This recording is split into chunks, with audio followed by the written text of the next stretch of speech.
Hey guys, DesolatorMagic here, and it's time to continue the epic storyline of Amonkhet, Desolator style. I mean, hey, we might as well get something out of Amonkhet. We certainly aren't going to get a playable state of standard. So, on our last episode, there was a whole bunch of bad writing, and then they landed in the desert and fought some worms. It was like 10 pages of that, I kid you not.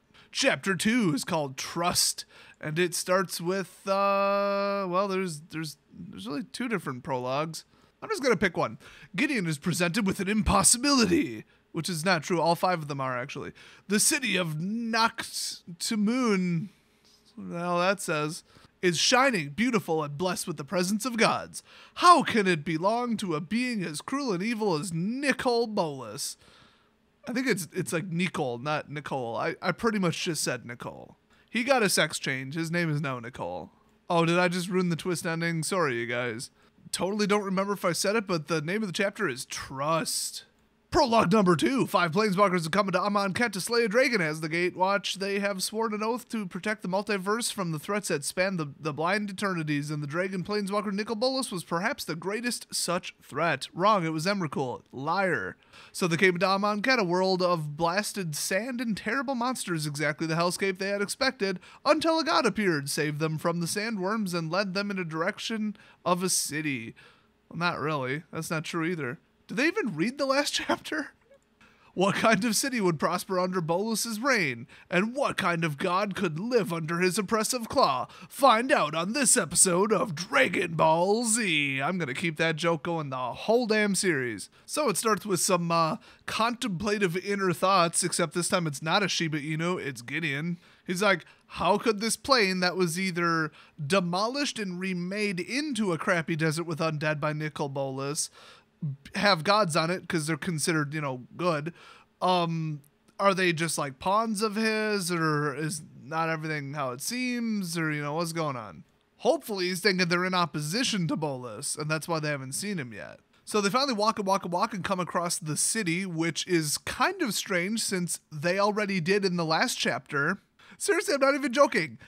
They were right outside the city in the last chapter. Now they had to walk some more for some reason. And now they're at the city, which, by the way, if you recall, was covered in a giant, force field barrier, I suspect to help protect the droid army. It's so powerful that even, the sand piled up against it from the wind, and unfortunately, guess what else was piled up against the barrier? A buttload of zombies. So Gideon's like, hey, Liliana, get the zombies out of the way. I want to, Hulk smash through this thing. And Jace is like, you're a caveman. Apparently Jace and Nissa ended up kind of talking it over, and then they just made a hole in the barrier. So yeah. So the second they step into the city, boom, parking ticket. And they didn't even bring a car. That's how bad it is in this city. It's basically New Jersey. So some flying birdman, aka an Avon, comes flying in to greet him, kind of. So he's all like, get out of the way so I can repair ... the Heckma, which I assumed was Yiddish for what the heck, but apparently it's the name of the barrier. So it turns out he's holding a staff that has 2 horns like Nicol Bolas. And he's like, oh, that's a symbol of Bolas. What should we think of crazy flying bird dude? I don't know. By the way, fun fact, apparently Nicol Bolas's horns are not actually in the city. They're still in the distant background. So, yeah. So Jace is like, I'll talk to Birdman, and he starts reading his mind to say exactly what he needs to say because he's a cheater, total cheat code enter, putting in the Konami code and crap. So Jace ends up telling him that they're from another district within the city because he got the impression that, well, from telepathy, it's not really an impression, he got the fact that nobody in the city is aware of any other place. So they couldn't say, oh, we just came from somewhere out in the desert because there is nowhere else other than the city. So it kind of reinforces their thinking that this is quite the anomaly to find a city just out in the middle of nowhere with a giant barrier, or Heckmet. So they decide, yeah, we gotta talk to Temet. He'll know what to do about the barrier. So I guess Avon dude didn't actually know how to fix it the whole time. Temet is basically the pharaoh, and it says that he's somewhere between 14 and 16 years old because wizards just had to steal everything from history. They couldn't make up one damn thing themselves. So he's really only interested in Liliana because he's a teenager, and she said, oh, we've been out in the desert for some time on a special mission for the Horned One, which, how did she know to say that? Did Jace tell her? I don't know, they didn't say. And then she, nods in the direction of the giant frickin' horns that are still, stick it up somewhere. Now it says that instead of on the horizon, they're looming above the cityscape. So maybe they are inside the city. They need to make up their damn mind. Anyway, he spun around and looked at the horns and he goes, "May his return come quickly," like as if it was like some kind of religious thing that you have to say. I got the impression they were going for like an Ace Ventura thing with Shakaka. Oh, and apparently whenever somebody says that, you're supposed to say, "And may we be found worthy." So she's like, "Oh crap, we forgot to say that," when he reminded her, and then she said that the sun befuddled their brains. It happens. I've been befuddled by the sun before. I hate the outdoors. So they request a tour of the city, and the pharaoh's like, "All right, why not?" And it turns out he's not really the pharaoh. Anyway, they see ram-headed folks, jackal-headed people, serpentine people with cobra heads, and other types of stuff stolen from Egyptian mythology. The strange thing is there's no shops, nobody working on any kind of craft, nobody doing any manual labor at all. They're just doing combat drills, athletic training, and studying. Just like they're all soldiers. So they notice that everybody's, quote, at the height of physical fitness. Nobody appears to be doing any semblance of something that would be considered work. They basically just need a bunch of liberals walking around, a Whole Foods, and a gun ban, and they're basically in California. So Mr. Temet guy says everybody's training for the trial of strength. It must be a cable TV show. Well, it turns out once they see one of the monuments being constructed that nobody's working because the undead do all their work. A bunch of mummies, or as he calls them, the anointed, they do all the manual labor. So Liliana's like, that is fantastic. So then they round a corner and Kitty God, the only one that anybody gives a crap about because cats are freaking awesome. So she's wearing a giant gold cat mask, towers over everybody, and has a pretty hardcore looking bow too. So Gideon's like, "I don't know if we can trust the kitty," because, and this I didn't know because I didn't follow the storyline. Apparently he had done a mission for Heliod back in the day, the white god from, I forgot the name of the plane, Journey into Nyx, or Born of the Gods, or Theros, or whatever. It's probably Theros. That's probably the name of the plane. So apparently, the god of death, Erebos, had killed his closest friends, his irregulars. I remember that from the card. And so now he's like, "Oh, I ain't gonna trust anybody now because Heliod sucks." Oh, and apparently the cat god's name is Oketra. I was hoping for Snowball. That's like a really cute cat name. Oh, or Mittens. Oh my gosh. Let's just go with middle name. Okay, so it'd be Oketra Mittens, I don't know, Smith. So Mittens was like, "Oh my gosh, you're Kithian Iora or whatever. You're one of mine," and I assume that means like white mana player, I mean, you can spot a white mana player. I mean, I'm clearly one of them. So Gideon has the sneaking suspicion that Mittens was not created by Nicol Bolas. She seemed pretty cool. So Chandra nicknamed Gideon Gids and then asked him, "So what is a god actually?" I've been wondering this myself.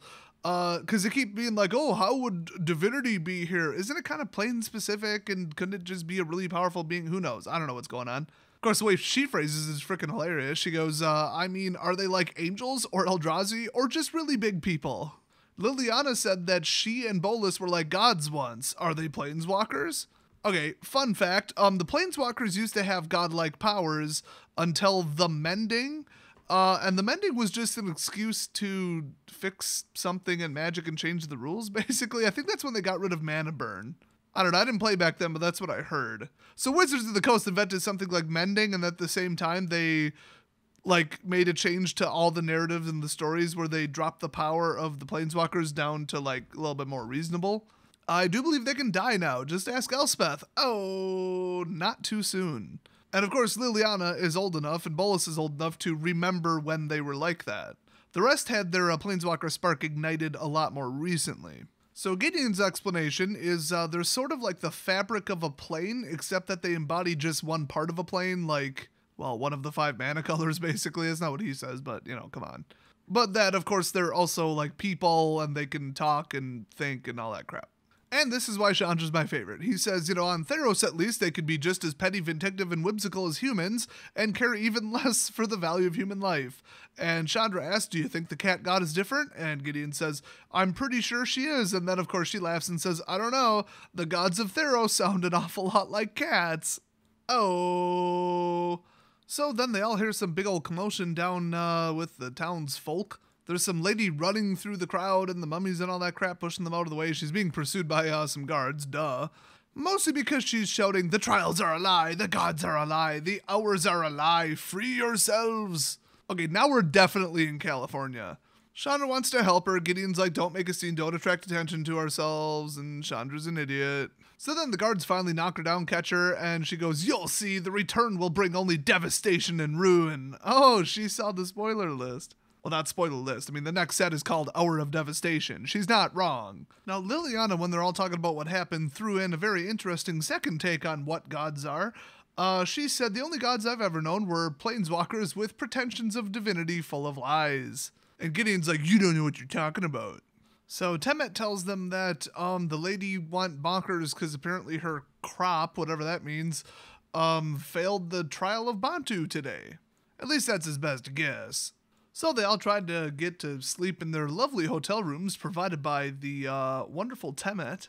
Guests of the Temet show stay at the Hampton Inn. And Gideon's like, I think better when I'm walking around. Plus, I'm incredibly impatient and don't follow my own advice. So he goes walking around town, goes to the Temple of Oketra. Oh, sorry, I meant Mittens. And she's like, what do you seek? And he's like, you. And that's it. That's the end of the story. Seriously. Oh boy, I can't wait to see what happens in the next chapter. Oh my gosh. I wish I knew what any of them were talking about the whole Tezzeret planar bridge working for Nicol Bolas. Was Nicol Bolas trying to summon himself into a different plane? He's a planeswalker. That doesn't even make any sense. Was Nicol Bolas trying to merge the two planes together? I don't know. I didn't read the damn lore. Who knows? Somebody fill me in the comment section. I'll definitely be covering this story as closely as a 24-hour cable news network, but even less accurately if you could even imagine such a thing. I'll see you guys next video.